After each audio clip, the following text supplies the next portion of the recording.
Bismillah, alhamdulillahirabbil alamin. Moderasi beragama. Konsep penting di era kontemporer yang menyerukan praktik keagamaan yang seimbang di tengah keberagaman. Di tengah meningkatnya ekstremisme dan polarisasi berbasis agama, moderasi beragama menjadi landasan untuk membangun masyarakat yang harmonis, toleran, dan inklusif. Konsep ini tidak hanya relevan di Indonesia tetapi juga di berbagai belahan dunia yang menghadapi tantangan serupa. Pengertian dan konsep dasar moderasi beragama. Moderasi beragama dapat diartikan sebagai sikap atau cara pandang beragama yang mengambil jalan tengah, tidak berlebihan atau ekstrim, dan tidak pula mengurang-urangi. Konsep dasar moderasi beragama ini merupakan pendekatan yang menolak kekerasan atas nama agama, mengakui dan menghargai keberagaman, serta mengedepankan nilai-nilai kemanusiaan yang universal. Tujuan moderasi beragama: 1. Mewujudkan kerukunan umat beragama, yaitu dengan membangun jembatan komunikasi dan pemahaman antar umat beragama untuk menciptakan masyarakat yang damai. Tujuan berikutnya yaitu mencegah radikalisme dan ekstremisme. Dengan cara apa? Yaitu dengan menjadi benteng ideologis terhadap paham-paham yang menyimpang dan cenderung menggunakan cara kekerasan. Tujuan berikutnya yaitu menguatkan nilai-nilai kebangsaan dan kemanusiaan, yaitu dengan menyelaraskan praktek beragama dengan prinsip-prinsip Pancasila, Undang-Undang Dasar 1945, dan hak asasi manusia. Tujuan moderasi beragama selanjutnya yaitu menciptakan kehidupan beragama yang ramah dan menyenangkan, yaitu dengan cara menghilangkan stigma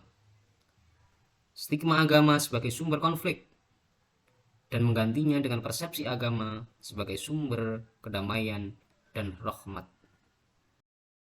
Pilar moderasi beragama yaitu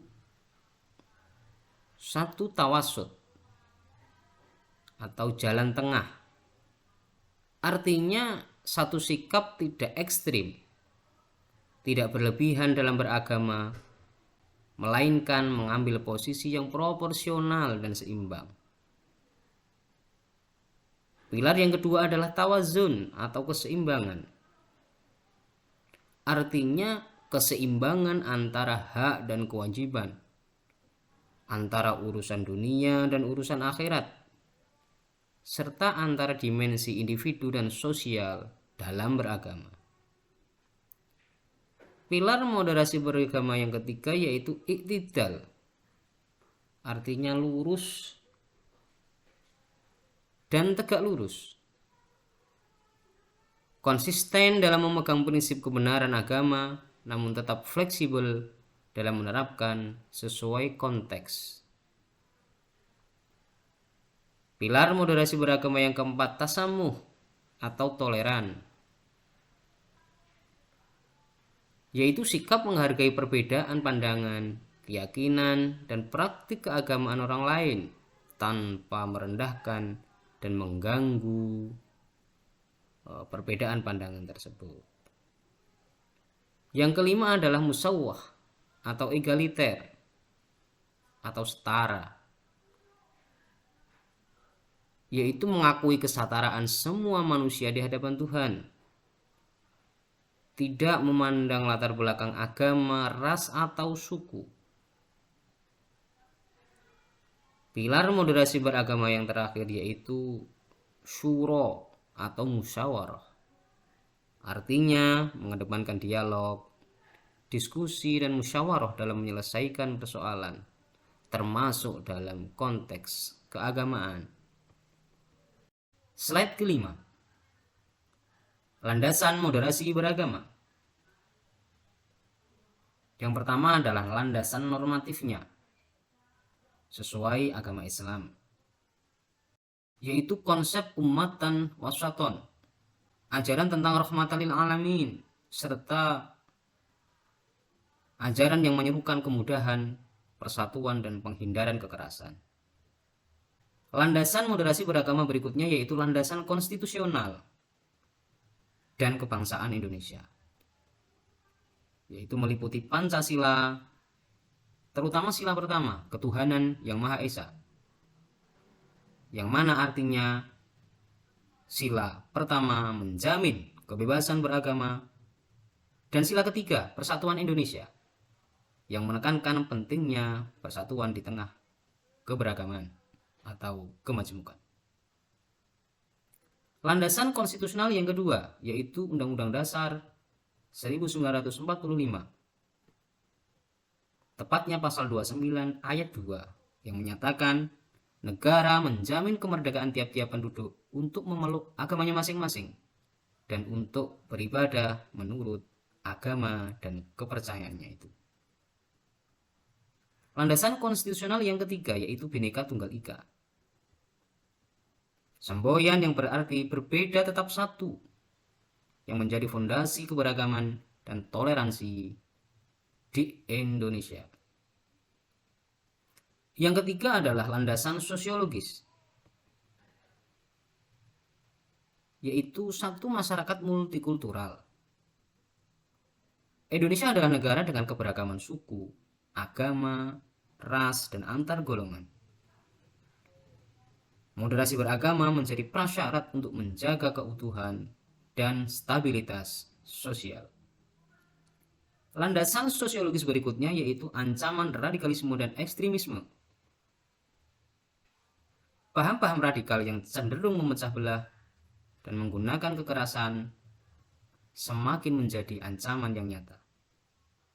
Salah satu solusinya adalah moderasi beragama. Yang ketiga, globalisasi dan keterbukaan informasi. Ini juga termasuk landasan sosiologis dalam konteks moderasi beragama.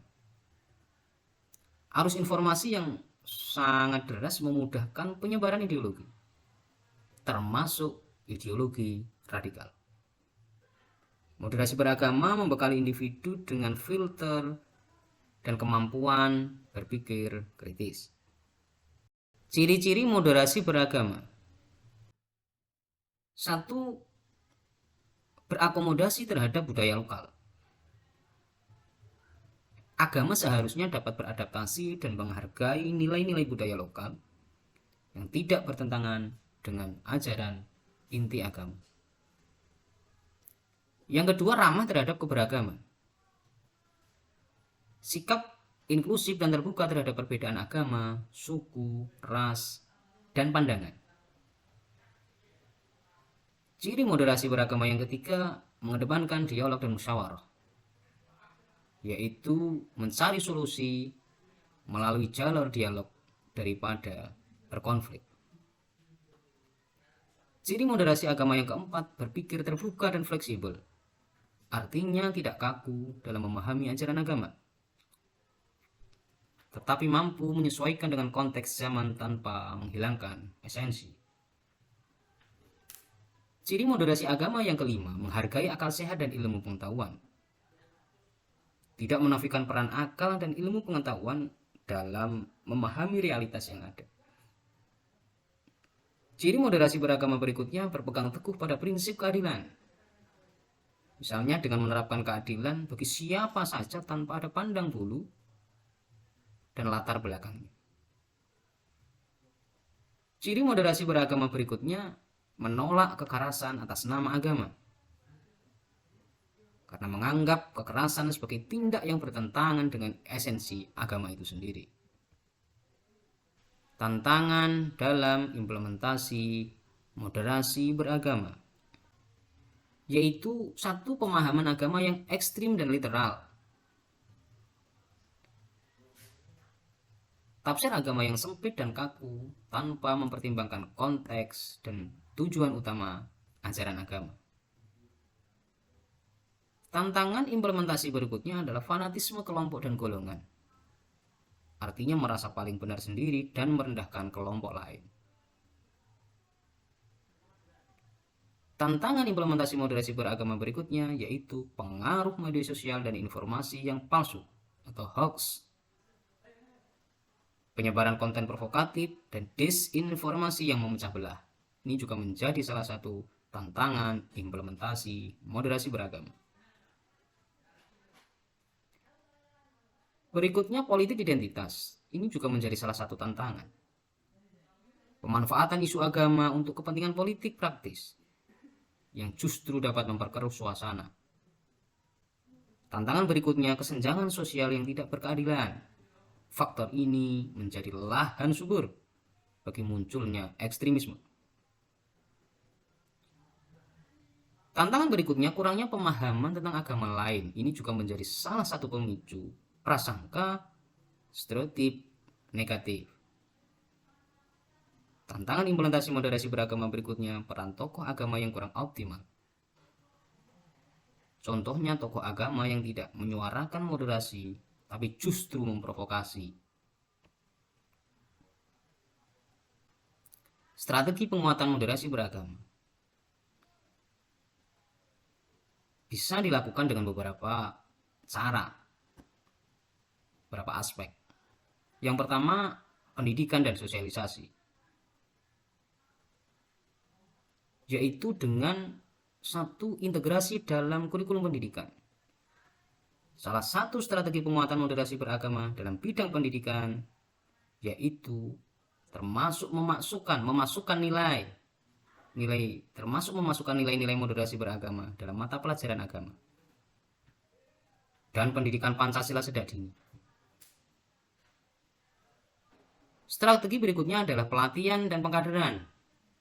Misalnya melatih para pendidik, tokoh agama, dan penyuluh untuk menjadi agen moderasi. Strategi berikutnya sosialisasi melalui berbagai media, baik media sosial dan platform digital yang lain, untuk menyebarkan pesan moderasi secara masif. Penerbitan buku dan materi edukasi. Misalkan menyediakan sumber bacaan yang mudah diakses dan dipahami tentang moderasi beragama. Ini merupakan strategi penguatan moderasi beragama di bidang pendidikan. Atau dapat dilakukan dengan peran tokoh agama dan masyarakat. Strategi penguatan moderasi beragama dapat dilakukan dengan tauladan dari tokoh agama misalnya. Jadi tokoh agama menjadi contoh yang real, yang nyata dalam praktek moderasi beragama. Yang kedua, penguatan forum dialog lintas agama, yaitu dengan membangun ruang-ruang dialog yang konstruktif antar umat beragama. Ini juga salah satu strategi penguatan moderasi beragama. Peran berikutnya adalah keterlibatan organisasi masyarakat atau ormas keagamaan. Ini juga menjadi salah satu strategi penguatan moderasi beragama. Misalnya, ormas keagamaan berperan aktif dalam menyuarakan dan bahkan mengimplementasikan moderasi beragama. Termasuk strategi penguatan moderasi beragama, yaitu melalui kebijakan pemerintah. Dengan cara regulasi yang mendukung. Artinya pemerintah menerbitkan kebijakan yang mendorong toleransi dan mencegah intoleransi. Terus penegakan hukum. Artinya dengan menindak tegas terhadap intoleransi, diskriminasi, dan ujaran kebencian berbasis agama. Berikutnya adalah dukungan untuk program modernisasi. Misalnya mengalokasikan anggaran dan sumber daya untuk program-program moderasi beragama. Ini termasuk strategi penguatan moderasi beragama. Atau bisa dengan cara yang lain, yaitu literasi digital dan media. Termasuk strategi penguatan moderasi beragama, yaitu dengan literasi digital dan media. Edukasi literasi media salah satunya, yaitu mengajarkan masyarakat untuk memilah informasi dan tidak mudah terprovokasi dengan berita-berita hoax atau berita yang tidak benar. Yang kedua, pemanfaatan media sosial untuk moderasi. Jadi menggunakan platform digital untuk menyebarkan konten yang positif dan narasi yang baik, narasi yang moderasi. Berikutnya dengan pemberdayaan ekonomi dan keadilan sosial. Ini termasuk strategi penguatan moderasi beragama, yaitu dengan mengurangi kesenjangan ekonomi. Program-program pemberdayaan ekonomi dapat mengurangi potensi radikalisasi dan seringkali memanfaatkan ketidakpuasan sosial. Yang kedua, mewujudkan keadilan sosial. Memastikan akses yang sama terhadap pendidikan, kesehatan, bahkan lapangan kerja. Indikator keberhasilan moderasi beragama dapat dilihat dari beberapa tanda sebagai berikut. Indikator yang pertama yaitu menurunnya angka konflik keagamaan. Ini termasuk salah satu indikasi paling jelas dari keberhasilan sebuah moderasi. Indikator berikutnya adalah meningkatnya toleransi dan penerimaan antar umat beragama. Terlihat dari sikap saling menghargai dan kerjasama antar umat beragama. Indikator berikutnya adalah berkembangnya dialog lintas agama, yaitu dengan semakin seringnya pertemuan dan diskusi antar umat beragama. Indikator berikutnya adalah menurunnya pengaruh paham radikal.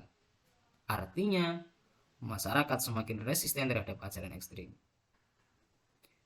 Indikator berikutnya adalah peran aktif masyarakat dalam menjaga kerukunan.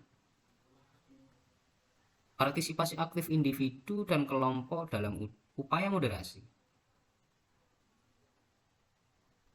Indikator keberhasilan moderasi yang terakhir yaitu tumbuhnya nilai-nilai inklusivitas dan kemanusiaan universal. Artinya masyarakat semakin mengedepankan nilai-nilai bersama. Itu adalah indikator keberhasilan moderasi beragama. Kesimpulan, moderasi beragama adalah sebuah keniscayaan untuk membangun peradaban yang damai dan harmonis. Ini artinya bukan mendangkalkan agama, melainkan memahami dan mengamalkan ajaran agama secara komprehensif, menyeluruh, seimbang, dan sesuai dengan semangat zaman. Dengan landasan agama, konstitusi, dan kesadaran sosial, serta dengan dukungan semua pihak, moderasi beragama dapat menjadi pilar utama dalam mewujudkan kehidupan berbangsa dan bernegara yang rukun, adil, dan sejahtera. Sekian, terima kasih. Assalamualaikum warahmatullahi wabarakatuh.